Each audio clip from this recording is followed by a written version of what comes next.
ॐ गणानां त्वा गणपतिगुं हवामहे कविं कवीनामुपमश्रवस्तमम् ज्येष्ठराजं ब्रह्मणां ब्रह्मणस्पत आनः शृण्वन्नोतिभिः सीदसादनम् ॐ महागणाधिपतये नमः। अस्य श्रीरुद्राध्याय प्रश्नमहामन्त्रस्य अघोर ऋषिः अनुष्टुप् सङ्कर्षणमूर्तिस्वरूपो योऽसावादित्यः परमपुरुषः स एष रुद्रो देवता। नमः शिवायेति बीजम् शिवतरायेति शक्तिः महादेवायेति कीलकम् श्रीसाम्ब सदाशिव प्रसाद सिद्ध्यर्थे जपे विनियोगः। ॐ अग्निहोत्रात्मने अंगुष्ठाभ्यां नमः।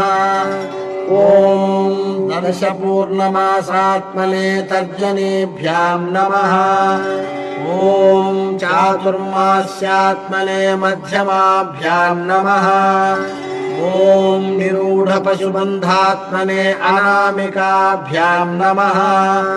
ॐ ज्योतिष्ठोमात्मने कनिष्ठिकाभ्यां नमः। ॐ सर्वकृत्वात्मने करतलकरपृष्ठाभ्यां नमः। ॐ अग्निहोत्रात्मने हृदयाय नमः। ॐ दर्शपूर्णमासात्मने शिरसे स्वाहा। ॐ चातुर्मास्यात्मने शिखायै वषट्। ॐ निरूढपशुबन्धात्मने कवचाय हुम्। ॐ ज्योतिष्ठोमात्मने नेत्रत्रयाय वौषट्। ॐ सर्वकृत्वात्मने अस्त्राय भट्। ॐ भूर्भुवस्सुवरोमिति दिग्बन्धः। ध्यानम् आपातालनभस्थलान्तभुवन ब्रह्माण्डमाविस्फुरत् ज्योतिस्फाटिकलिङ्गमौलिविलसत्पूर्णेन्दुवान्तामृतैः अस्तोकाप्लुतमेकमीशमनिशम् रुद्रानुवाकान् जपेत्। ध्यायेदीप्सितसिद्धये ध्रुवपदम् विप्रोऽभिषिञ्चेच्छिवम्। ब्रह्माण्डव्याप्तदेहाभसितहिमरुचा भासमाना भुजङ्गैः कण्ठे कालाः कपर्दा कलितशशिकलाश्चण्डकोदण्डहस्ताः प्रेक्षारुद्राक्षमाला सुललितवपुषः शाम्भवा मूर्तिभेदाः। रुद्राः श्रीरुद्रसूक्तप्रकटितविभवा नः प्रयच्छन्तु सौख्यम्।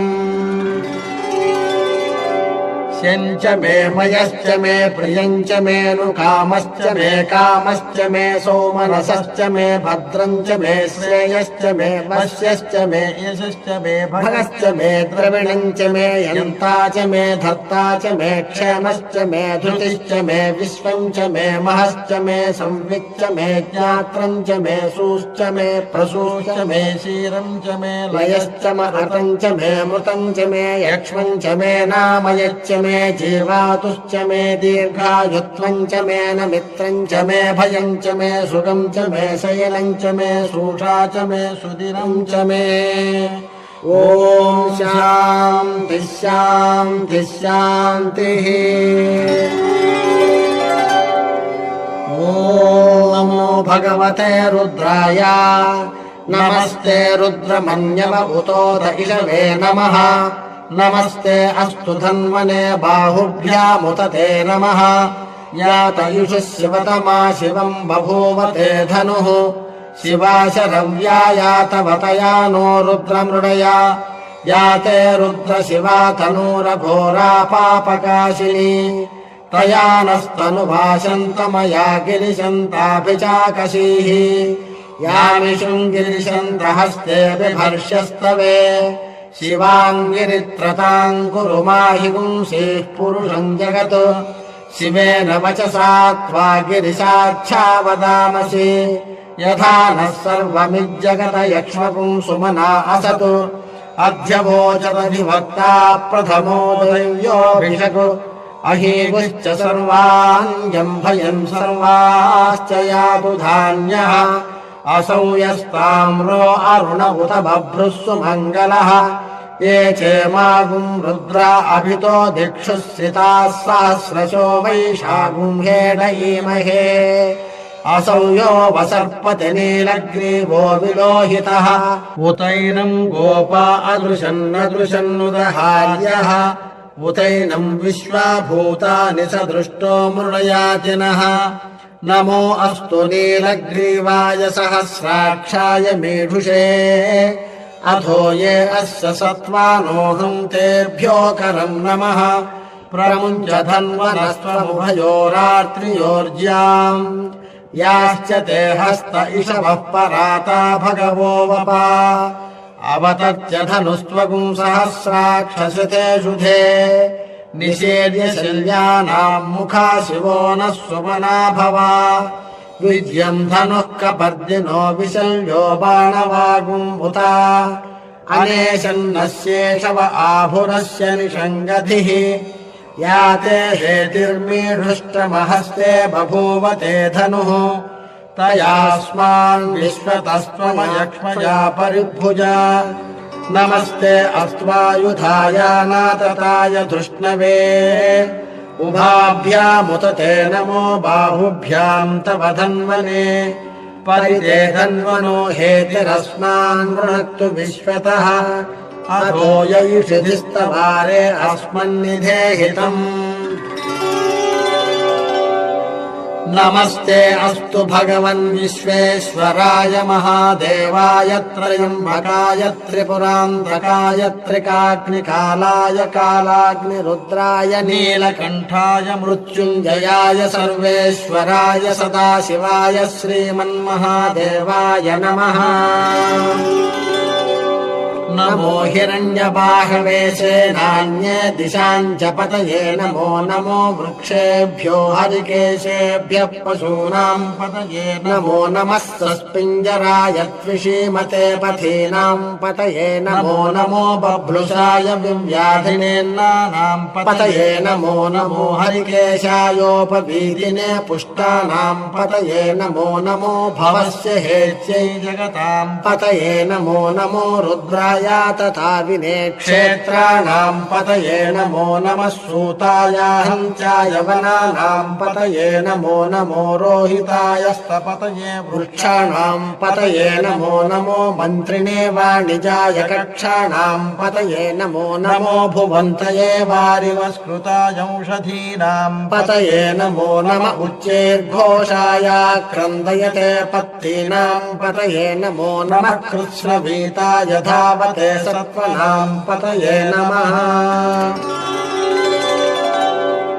नमः सहमानाय निव्याधिन आव्याधिनीनाम् पतये नमो नमः ककुभाय निषङ्गिणे स्तेनानाम् पतये नमो नमो निषङ्गिणैषधिमते तस्कराणाम् पतये नमो नमो वञ्चते परिवञ्चते स्थायूनाम् पतये नमो नमो निचेरवे परिचरायारण्यानाम् पतये नमो नमः श्रुकाभिभ्यो जिघागुंसद्भ्यो मुष्णताम् पतये नमो नमो मद्भ्यो नक्तञ्चरभ्यः प्रकुन्द्राणाम् पतये नमो नमः उष्णीषिणे गिरिचराय कुलुञ्चानाम् पतये नमो नम इषुमद्भ्यो धन्वायुभ्यश्च वो नमो नम आतन्वानेभ्यः प्रतिदधानेभ्यश्च वो नमो नम आयच्छद्भ्यो विसृजद्भ्यश्च वो नमो नमोऽस्यभ्यो विद्यद्भ्यश्च वो नमो नम आशीनेभ्यश्च यानेभ्यश्च वो नमो नमः स्वपद्भ्यो जाग्रद्भ्यश्च वो नमो नमस्तिष्ठद्भ्यो धावद्भ्यश्च वो नमो नमः सभाभ्यः सभापतिभ्यश्च वो नमो नमो अश्वेभ्यो स्वपतिभ्यश्च वो नमः नम आव्याधिनीभ्यो विविध्यन्तेभ्यश्च वो नमो नम उगणाभ्यस्त्रिगुंहतेभ्यश्च वो नमो नमो गृच्छेभ्यो गृत्सपतिभ्यश्च वो नमो नमो व्रातेभ्यो व्रातपतिभ्यश्च वो नमो नमो गणेभ्यो गणपतिभ्यश्च वो नमो नमो विरूपेभ्यो विश्वरूपेभ्यश्च वो नमो नमो महद्भ्यः क्षुल्लकेभ्यश्च वो नमो नमो रथिभ्यो रथेभ्यश्च वो नमो नमो रथेभ्यो रथपतिभ्यश्च वो नमो नमः सेनाभ्यश्चेनानिभ्यश्च वो नमो नमः शत्रुभ्यश्च संग्रहेतृभ्यश्च वो नमो नमस्तक्षभ्यो रथकारेभ्यश्च वो नमो नमः कुलालेभ्यः कर्मारेभ्यश्च वो नमो नमः पुञ्जिष्टेभ्यो निषादेभ्यश्च वो नमो नमः इषुकृभ्यो धन्वकृभ्यश्च वो नमो नमो मृगयुभ्यश्च वो नमो नमः स्वपतिभ्यश्च वो नमः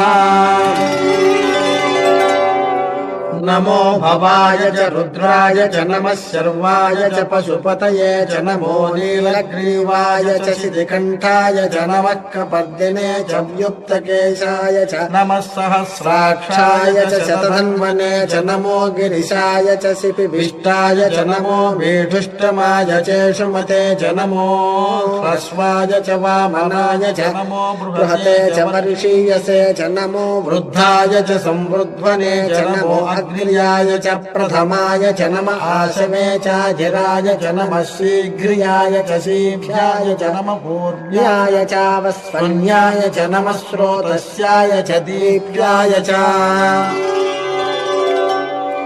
नमो ज्येष्ठाय च कनिष्ठाय च नमः पूर्वजाय चापरजाय च नमो मध्यमाय चापगल्भाय च नमो जघन्याय च बुध्न्याय च नमः सोऽभ्याय च प्रतिसर्याय च नमो याम्याय च क्षेम्याय च नमः उर्वर्याय च खल्याय च नमः श्लोक्याय चावसान्याय च नमो वन्याय च कक्ष्याय च नमः श्रवाय च प्रतिश्रवाय च नमः आशुषेणाय चाशुर च नमः शूराय चावभिन्दते च नमो भर्मिणे च वरोधिने च नमो बिल्मिने च कवचने च नमः श्रुताय च श्रुतसेनाय च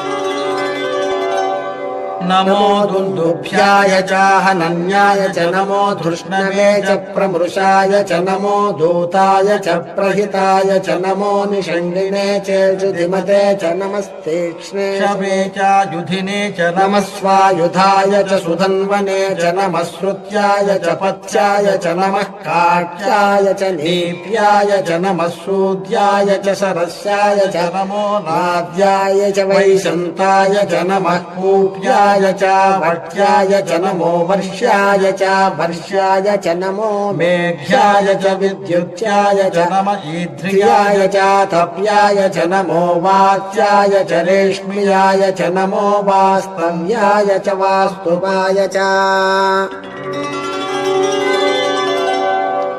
नमः सोमाय च रुद्राय च नमस्ताम्राय च अरुणाय च नमः शङ्गाय च पशुपतये च नमः उग्राय च भीमाय च नमो अग्रे वधाय च दूरे वधाय च नमो हन्त्रे च हनीयसे च नमो वृक्षेभ्यो हरिकेशेभ्यो नमस्ताराय नमः शम्भवे च मयोभवे च नमः शङ्कराय च मयस्कराय च नमः शिवाय च शिवतराय च नमस्तीर्थ्याय च कूल्याय च नमः पार्याय च भार्याय च नमः प्रतरणाय चोत्तरणाय च नमः आरार्याय च लाद्याय च नमः शिष्प्याय च फेन्याय च नमः सिकत्याय च प्रवाह्याय च नमः इरिण्याय च प्रपथ्याय च नमः किगुंशिलाय च क्षयणाय च नमः कपर्दिने च पुलस्तये च नमो गोष्ठ्याय च गृह्याय च नमस्तल्प्याय च गेह्याय च नमः काट्याय च गह्वरेष्ठाय च नमो ह्रदय्याय च निवेश्याय च नमः पागुंसव्याय च रजस्याय च नमः शुष्क्याय च हरित्याय च नमो लोभ्याय चोलभ्याय च नमः ऊर्व्याय च सूर्याय च नमः पर्याय च पर्णशद्याय च नमोपगुरमाणाय चाभिघ्नते च नम आखिदते च प्रखिदते च नमो वह्किरिकेभ्यो देवानागुंहृदयेभ्यो नमो विक्षीणकेभ्यो नमो विचिन्वत्केभ्यो नम आनिर्हतेभ्यो नम आमीवत्केभ्यः द्रापे अन्धसस्पथे दरिद्रन्नीललोहिता येषाम् पुरुषाणामेषाम् पशूनाम् माभेर्मा रोमो येषाम् किञ्चनाममतु या ते रुद्रशिवा तनूः शिवा विश्वाह भेषजी शिवा रुद्रस्य भेषजी तया नो मृडजीवसे इमागुम् रुद्राय तवसेकपर्दिने क्षयद्वीराय प्रभरामहे मतिम् यथा नस्यमसद्विपदे चतुष्पदे विश्वम् पुष्टम् ग्रामे अस्मिन्ननातुरम् मृडानो रुद्रोतनो मयस्मृति क्षयद्वीराय नमसा विधेमते यच्छम् च योश्च मनुरायजे पिता तदस्यामतव रुद्रप्रणीतौ मानो महान्तमुतमानो अर्भकम् मानवुक्षन्तमुतमानवुक्षितम्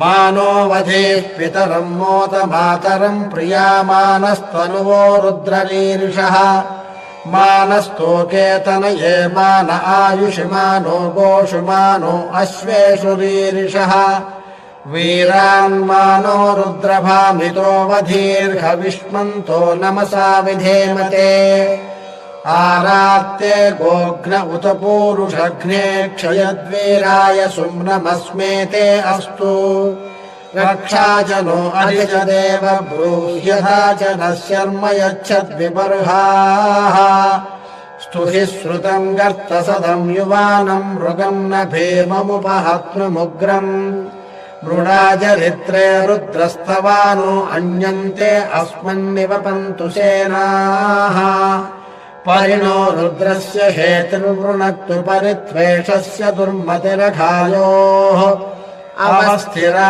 मघवद्भ्यस्तनुष्वमीढ्वस्तोकायतनयाय मृडया मीढुष्टमशिवतमशिवो नः सुमना भवा परमे वृक्ष आयुधम् निधाय कृत्तिम् वसान आचर पिनाकम् बिभ्रदागहि विकिरित विलोहित नमस्ते अस्तु भगवः यास्ते सहस्रगुम् हेतयोऽन्यमस्मन्निवपन्तु ताः सहस्र